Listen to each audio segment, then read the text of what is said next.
নমস্কাৰ, আজি হৈছে 16 মে। অসমৰ লগতে ভাৰতৰ বিভিন্ন প্ৰান্তৰ পৰা আজি ৰাতিপুৱাৰ কেইবাটাও খবৰ আহি পৰিছে। এই মুহূৰ্তত জনাইছোঁ আজিৰ প্ৰথমটো খবৰ। ৰাজ্যবাসীৰ বাবে এক ডাঙৰ খবৰ। দীঘলীয়াকৈ জেলত থাকিব লাগিব মাটিৰ দালালসকল। চলিব বৃহৎ অভিযান। মাটিৰ দালালক লৈ মুখ্যমন্ত্ৰী ডক্টৰ হিমন্ত বিশ্ব শৰ্মাৰ ডাঙৰ ঘোষণা।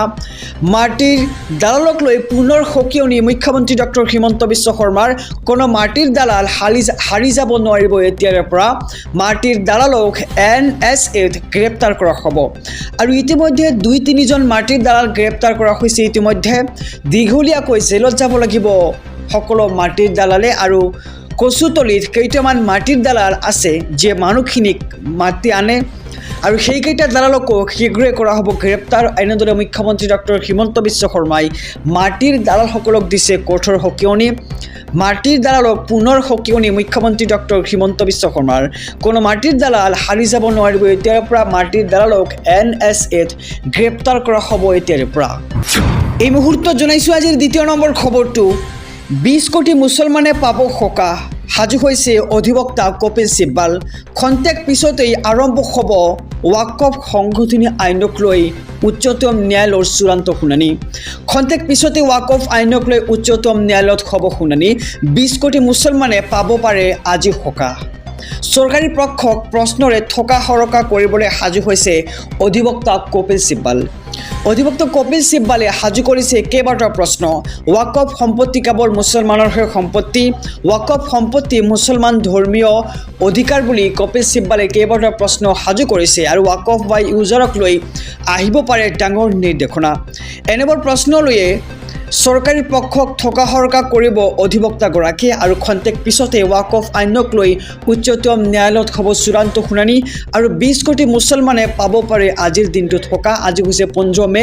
আৰু আজিৰ দিনটোত ৱাকফ আইনক লৈ সৰ্বোচ্চ ন্যায়ালয়ত হ'ব চূড়ান্ত শুনানি। আৰু চৰকাৰী পক্ষক প্ৰশ্নৰে থকা সৰকা কৰিবলৈ সাজু হৈছে অধিবক্তা কপিল চিব্বালে। আহিছোঁ পৰৱৰ্তী খবৰৰ মাজলৈ। ভাৰত পাকিস্তানৰ যুদ্ধৰ এটি ডাঙৰ খবৰ দিবলৈ লৈছোঁ। দেশত হোৱা আক্ৰমণৰ প্ৰত্যুত্তৰ দিয়াটো জৰুৰী। পাকিস্তানৰ সৈতে যি হ'ল সেয়া বিশ্বই দেখিলে। দেশত হোৱা আক্ৰমণৰ প্ৰত্যুত্তৰ দিয়াটো জৰুৰী। পাকিস্তানৰ সৈতে যি হ'ল সেয়া বিশ্বই দেখিলে। পাকিস্তানে বাৰে বাৰে ভাৰতক লক্ষ্য কৰি আহিছে আৰু ইয়াৰ ফল পাকিস্তানে ভুগিলে। আগলৈও যদি পাকিস্তানে এনেধৰণৰ কাণ্ড কৰে তেন্তে ইয়াৰ ফল ভুগিব পাকিস্তানে। পাকিস্তানৰ নিউক্লিয়াৰ শক্তিলৈ ভয় নকৰে ভাৰতে। অপাৰেশ্যন সিন্দুৰৰ পিছত প্ৰথমবাৰলৈ সীমান্তত প্ৰতিৰক্ষা মন্ত্ৰী আৰু সেনাৰ সৈতে বাৰ্তালাপ প্ৰতিৰক্ষা মন্ত্ৰী ৰাজনাথ সিঙৰ। সমগ্ৰ পৰিস্থিতিৰ বুজ ল'লে প্ৰতিৰক্ষা মন্ত্ৰীগৰাকী। আৰু দেশত হোৱা আক্ৰমণৰ প্ৰত্যুত্তৰ দিয়াটো জৰুৰী বুলি প্ৰতিৰক্ষা মন্ত্ৰী ৰাজনাথ সিঙৰ ডাঙৰ মন্তব্য। আৰু পাকিস্তানৰ সৈতে যি হ'ল সেয়া সমগ্ৰ বিশ্বই দেখিলে বুলি মন্তব্য কৰে প্ৰতিৰক্ষা মন্ত্ৰী ৰাজনাথ সিঙে। আৰু পাকিস্তানে বাৰে বাৰে ভাৰতক লক্ষ্য কৰি আহিছে। আগলৈও যদি পাকিস্তানে এনেধৰণৰ কাণ্ড কৰে তেন্তে ইয়াৰ ফল ভুগিব লাগিব পাকিস্তানে। এনেদৰে এতিয়া বিস্ফোৰক মন্তব্য আগবঢ়াইছে প্ৰতিৰক্ষা মন্ত্ৰী ৰাজনাথ সিঙে। আহিছোঁ পৰৱৰ্তী খবৰৰ মাজলৈ। 350খনৰো অধিক মাদ্ৰাছা মছজিদ আঁতৰালে প্ৰশাসনে। কান্দোনত মুছলমান সমাজ। 350খনৰো অধিক মাদ্ৰাছা মছজিদ দৰগাহ আঁতৰালে প্ৰশাসনে। বুলডোজাৰেৰে ভাঙিলে 350খনৰো অধিক মাদ্ৰাছা। প্ৰশাসনৰ এই পদক্ষেপৰ পিছতে মুছলমান সমাজত এতিয়া কান্দোনৰ ৰোল দেখিবলৈ পোৱা গৈছে। অবৈধভাৱে নিৰ্মাণ কৰা মাদ্ৰাছা দৰগাহসমূহৰ বিৰুদ্ধে কঠোৰ প্ৰশাসন। আৰু চৰকাৰে এই মাদ্ৰাছা দৰগাহ আৰু মছজিদক অবৈধ আখ্যা দি চলালে বুলডোজাৰ। অবৈধভাৱে নিৰ্মাণ কৰা হৈছিল বুলি চৰকাৰে কৈ 104খন মাদ্ৰাছা চলাইছে ইতিমধ্যে বুলডোজাৰ। আৰু এই এটা মছজিদ, 5টাকৈ দৰগাহ আৰু 2টা ঈদগাহ চিনাক্ত প্ৰশাসনৰ।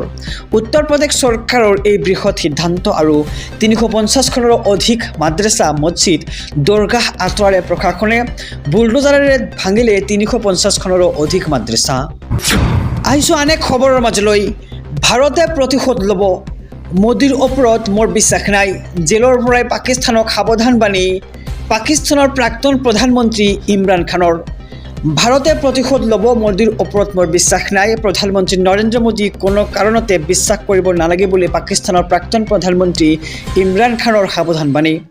জেলৰ পৰাই পাকিস্তানক সাৱধানবাণী ইমৰান খানৰ আৰু ভাৰত পাকিস্তান সংঘাতক লৈ জেলৰ পৰাই ইমৰান খানৰ এই বাৰ্তা।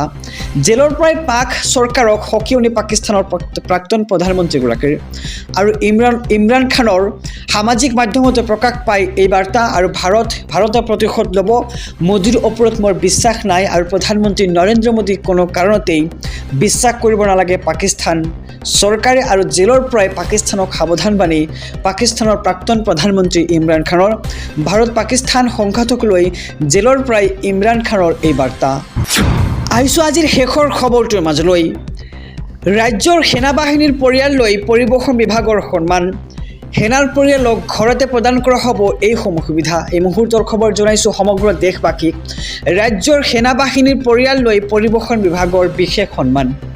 সেনাৰ পৰিয়ালক ঘৰতে প্ৰদান কৰা হ'ব এইসমূহ সুবিধা। সেনা বিষয়া কৰ্মী পৰিয়ালৰ পৰিবহণ বিভাগৰ বিশেষ জনসেৱা কাৰ্যসূচী। সকলো বিষয়া কৰ্মী পৰিয়ালৰ সদস্যৰ বাহনৰ অনুজ্ঞাপত্ৰ নথিপত্ৰৰ সমস্যা ঘৰতে গৈ সমাধান কৰিব পৰিবহণ বিভাগে। থিতাতে পৰিবহণ বিভাগে সকলো সমস্যা সমাধান কৰি দিব। আৰু 52টাতকৈ অধিক যান বাহনৰ নথিপত্ৰ বিষয়ক সমস্যা ঘৰতে বহিয়ে লাভ কৰিব সমাধান সেনাৰ পৰিয়ালে।